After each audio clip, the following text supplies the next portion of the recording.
Hello everyone, আজ আমি বানালাম আটা দিয়ে মুচমুচে নিমকি।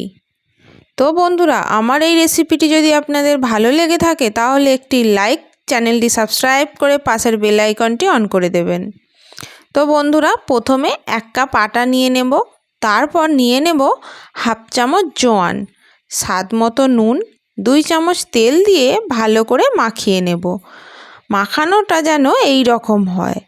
তারপর অল্প অল্প করে জল দিয়ে মাখিয়ে নেব। এই রকম শক্ত ভাব রেখে 10 মিনিট রেস্টে রেখে দেব। এরপর একটি ব্যাটার তৈরি করে নেব।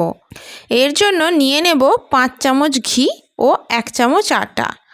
আমি ঘি নিয়েছি, আপনারা সাদা তেলও নিতে পারেন। এরপর যে আটাটি মাখিয়ে রেখেছিলাম সেটি 5 ভাগ করে নেব।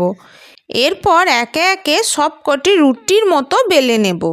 যে ব্যাটারটি বানিয়ে রেখেছিলাম সেটি ভালো করে রুটির ওপর লাগিয়ে দিয়ে একটু আটা ছড়িয়ে আরও একটি রুটি ওর ওপর দিয়ে দেব। সবকটি রুটি একইভাবে দিয়ে দেব। তারপর এইভাবে ফোল্ড করে আবারও ব্যাটারটি লাগিয়ে ফোল্ড করে নেব। তারপর আবারও একটি রুটির আকারে বেলে নিয়ে ছুরি দিয়ে এইভাবে পিস করে নেব।